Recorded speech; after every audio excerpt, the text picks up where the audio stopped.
But I do want to welcome in right now Peter Schweizer, who is the #1 New York Times bestselling author of many, many books. And he is also one of our senior contributors at Breitbart News and one of my, I would say, mentors in the research space. BloodMoney is his latest book. It's out now. He's the president of the Government Accountability Institute and the host of the Drilldown podcast, which I never miss. Peter, it is always great to talk to you, Breitbart senior contributor as well.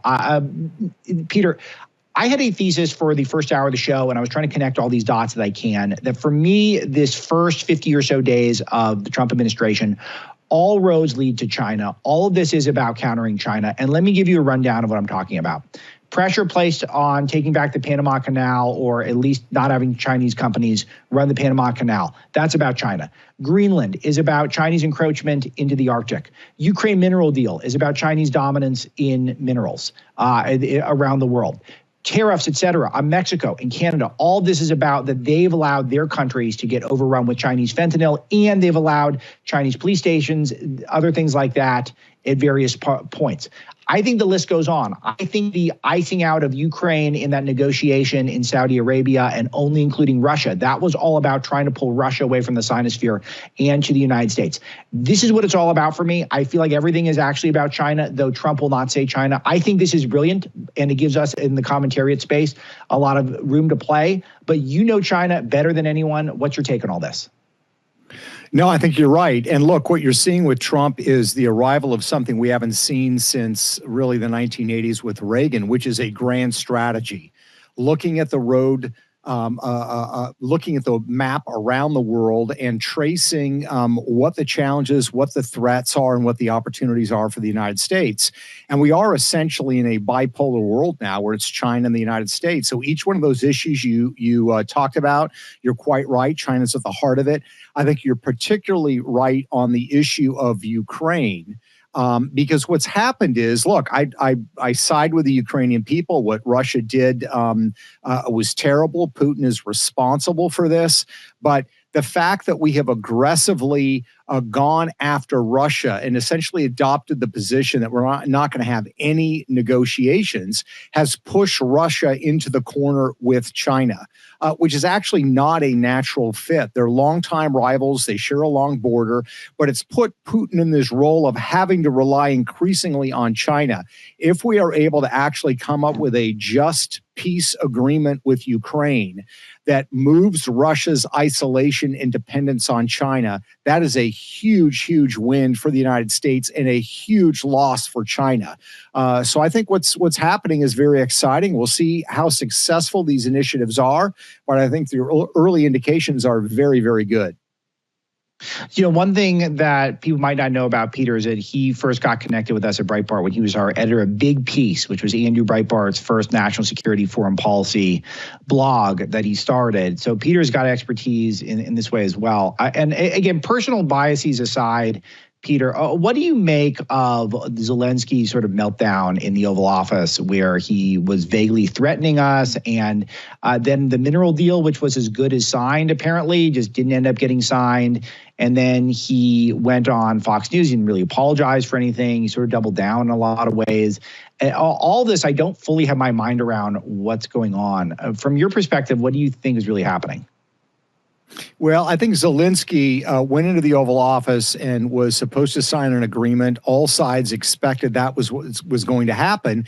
And Zelensky started to make a moral argument in the middle of the consummation of a deal. And I understand the moral argument he's making. But the fact of the matter is that Ukraine can't win this war. Russia, the estimate is Russia's suffered up to 900,000 casualties, which for the United States, that would be like close to 2 million people, an extraordinary number. But Ukraine's numbers are just as bad, if not worse, in proportion to the population size. They're, a third or a quarter the size of Russia. So as the war grinds out, they are not going to be able to win this war. So you've got to think about what's the best deal that we can get. And Zelensky's of the mindset that he doesn't want a deal. So he's trying to make a moral argument. And that's not the place to do it. So I think it was a big mistake on his part. And, you know, Europe is not really willing to back him. The Guardian had a really interesting survey that they put out yesterday where they asked all these European countries, people, you know, do you think that Ukraine needs more financial and military support vis-a-vis Russia? And majorities in every single country say absolutely yes. Then the second question is, would you like your country to give more to the Ukrainian cause? And clear majorities all said no. So, you know, Europe doesn't want to do anything other than moralize. So the fact of the matter is you've got to cut a deal. It's got to be a just and fair deal. Putin has already paid an enormous price for this invasion, as he should have. But you've got to try to cobble something together. And I think Zelensky thought he would go there and moralize, and it would actually be to his benefit. And, of course, Trump and J.D. Vance said, no, we're not going to do that. Yeah, him relitigating the origins of the war, which was, I don't understand who allowed him to do that. Maybe he doesn't have good advisors. Maybe he's not that bright of a guy. I don't get it, because that was not what Trump cares about at all. Trump wants to bring this thing to a close. He doesn't care about really who started it. Yeah, Putin started it, but Putin started it because Joe Biden's weakness. I have a whole chapter on this in my book, Breaking Biden, explaining this. And a lot of it was that the Biden administration for years, and prior to that, Obama had these overtures, Ukraine, that they could one day join NATO. This is a total non-starter with the American people and anyone who I think wants to avoid nuclear war. What did you make of Zelensky's repetition that he needs security guarantees? What does that look like to you? Security guarantees, that basically means a promise that we'll go to war with Russia? That's insane. Why is he suggesting that? Yeah, well, he's suggesting it because he wants it, but he's not going to get it. I mean, of course, if you're the Ukrainian president, of course you want the United States to say, we're going to protect you. The fact of the matter is, the logical entity to protect Ukraine in terms of security guarantees is Europe. It's not the United States. Right.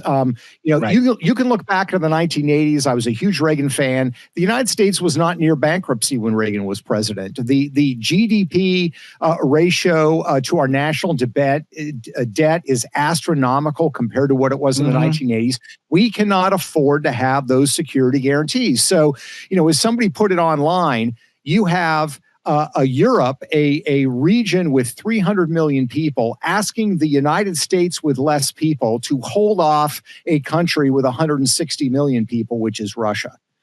It's absurd. Yeah. Europe needs to step up. If they want to sermonize and say this is important, they should provide security guarantees. The British, French militaries and the Germans could absolutely do it. And the minerals deal, the genius in my mind of the minerals deal is not just that it benefits the United States strategically in getting the minerals, but it does wed us to Ukraine. We now have something of value for us that gives us an interest long after Donald Trump leaves the Oval Office. Who's ever president is going to be concerned about making sure that our mineral interests in Ukraine, so it weds us to them without offering an absolute military guarantee. J.D. Vance summed it up best. He said the minerals deal is a way better security guarantee than European troops. It's a long-term investment in their sovereignty. Peter Schweizer is with me, president of the Government Accountability Institute, senior contributor to Breitbart News, multiple-time New York Times #1 best-selling author, and host of the Drilldown podcast, which I absolutely love.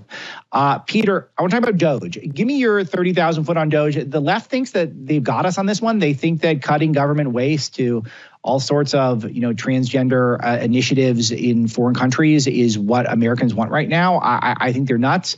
But they're trying to make it seem like Musk is infringing on people's privacy and getting private stuff. And it is essential for us to fund, trans Sesame Streets all over the world. I don't totally get their take, but do you feel like they've got anything here? And what's your personal opinion of how DOGE is going so far? I think DOGE is terrific, and I think I'm very encouraged about where it seems to be heading. I think what you're seeing on the left is kind of a reaction mode because Trump's doing it. They're automatically against it. But there's also, I think, a deeper element here, Alex. I mean, we talk about, the waste and the abuse, which are, of course, huge components of this, transgenders in Guatemala, ridiculous expenditures here. But there's a deeper battle that's going on here because a lot of this money that flows through these grants and through these contracts are to the political class in Washington, D.C. It's a business model. You look at USAID and some of these government agencies, huge amounts of the contract money actually never goes to the developing world. It stays in the Washington Beltway to consultancies that are run by political operatives that help get people elected. So part of the pushback in Washington, D.C. is, I think, from the fact that, wait a minute, this slush fund that we operated for all these years is being shut down or is being exposed. So that's part of the resistance. And that, to me, is the most valuable thing. Yes, are they buying pens and pencils for, $25 a piece? And that's waste? Of course.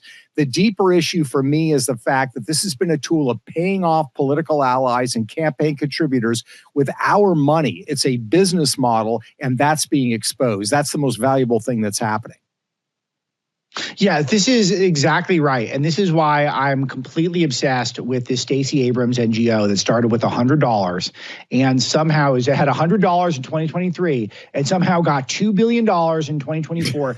Peter, I don't understand how this isn't just a monumental, earth-changing scandal. It feels like the sort of thing that if Andrew Breitbart was alive, he would have spent every day for 90 days just talking about this and only this until everyone got the picture. And I feel like we just moved on from it. I asked 𝑙𝒍𝒊𝒏𝒂, who's the EPA administrator, about it because I guess it went through the EPA for this environmental fund about this on my Alex Marlow show yesterday. And he told me he's working with the FBI and the DOJ to investigate. But I mean, who knows if we're going to get to the bottom of this? Did that one jump out at you as a bad one? Were there any lowlights for you thus far the DOGE has uncovered?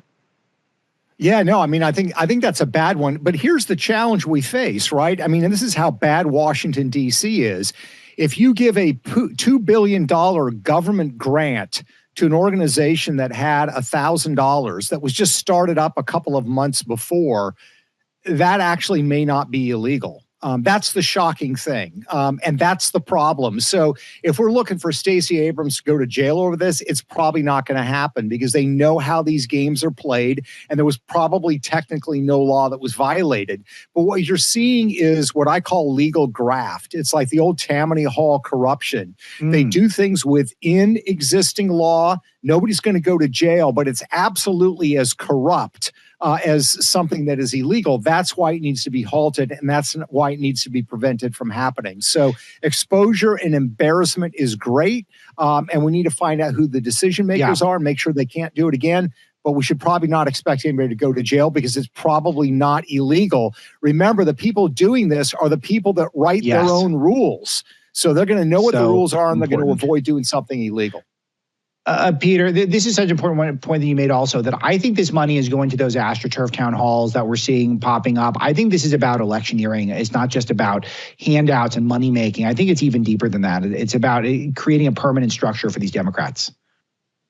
Oh, absolutely. I mean, you see that in the government grants. You also see that in the Department of Justice. They will go after Morgan Stanley and say that, you violated these laws. And then they will negotiate a settlement for $300 million. And we all think, oh, okay, Morgan Stanley's now sending $300 million to the U.S. Treasury.